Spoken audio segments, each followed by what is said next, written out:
Huawei Harmony OS 2.0 is official. What's up guys? So after the initial announcement of the Harmony OS 1.0, Huawei has moved things to the next level by finally announcing the Harmony OS 2.0 for many devices including smartphones today at HTC 2020 in China. Huawei says that Harmony OS 2.0 it's not just a software, it's a complete ecosystem, meaning it's not only for phones, tablets and watches, but it's also for kitchen appliances, literally everything that can run software. From your smart fridge to your smart TV, Harmony OS can be applied to everything. It's made by using an adaptive framework, which means that developers will only need to make their applications once, and that one application can be used for phones, watches, tablets. It's all super optimized, and I think it's going to be very convenient to build application for this software. Huawei says that they currently have 1.8 million developers from around the world building stuff for HMS services, which includes Huawei's own app gallery store and some other services.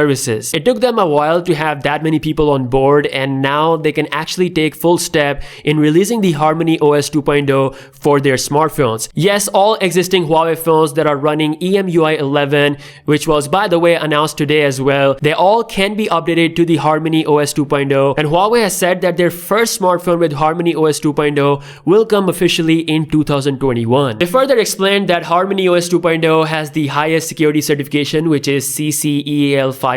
They further confirmed that the first beta of the Harmony OS 2.0 will be made available for watches and smart TVs, whereas for smartphones it's coming in December 2020. So if you're a developer, it is an open source software. Anyone can work on this project, and of course, this software is not just for Huawei phones. Pretty much any smartphone manufacturer can use Harmony OS. So just like Android, they have made this completely open source, but then again, it's not going to be coming with Google services. Now, they didn't show off how the Harmony OS 2.0 will look in terms of, on a smartphone, but rumor says that the look and feel will be very similar to the EMUI 11 that Huawei released today. But the difference, of course, is that EMUI 11 right now is based on Android, and that will be based on Harmony OS 2.0. It's got a 10 millisecond fast response, which means that applications opening times will be really quick. It's using an ARC compiler, which rumor has it that it actually will perform better than Android. They also briefly mentioned on stage that their Spotlight search on Harmony OS 2.0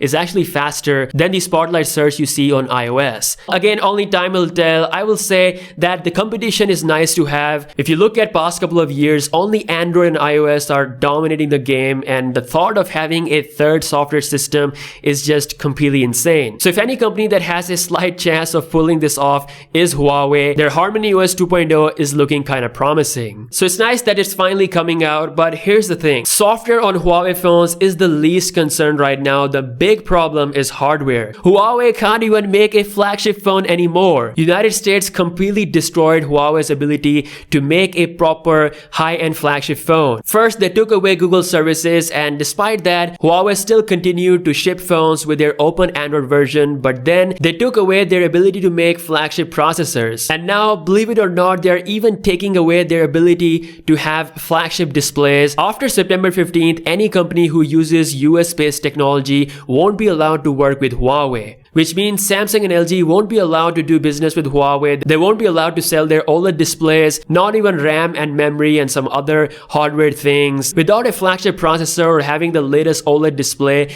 they cannot survive in the flagship game. Which means not only Huawei Mate 40 is the last phone to have a Korean flagship processor, but it could also very well be the last flagship from Huawei ever. Recently, Qualcomm tried to get a license to ship its Snapdragon chips to Huawei, but so far, US has no reply for that. Samsung Display has appealed to US as well, but they have also not received any reply. US has single-handedly destroyed Huawei, which is why we're hearing in the news that Huawei might actually exit the smartphone industry, the smartphone flagship game, or they might have the same fate as Nokia. One thing China can do is force Chinese manufacturers like Oppo, Vivo, Xiaomi, and even OnePlus to use Harmony OS 2.0 if it's completely built up to that level when it comes out. But then again, if China does something like that, it's gonna be a massive blow to USA for sure, but then again, US can still destroy destroy any Chinese smartphone brand like they did with Huawei. If they can take control of processors, display, memory, and all these other things, it's still a big scary issue for all the Chinese brands. Again, I don't think China will do something like that because they're making a lot of money. If you look at the global smartphone sales, Xiaomi is actually in the list. In my opinion, China won't go that far. But Huawei, on the other hand, seems like it's completely been sacrificed in this whole political war between US and China. As always, I would love to hear your thoughts in the comment section below. Huawei has officially confirmed that the first Harmony OS smartphone is coming in 2021. If US doesn't allow Qualcomm to sell chips to Huawei, then it's most likely going to be a mid-range phone which might still be sold in China. Again, we'll see what's going to happen in the future. As always, subscribe to the channel if you're new here, and I'll see you in the next one. Peace out.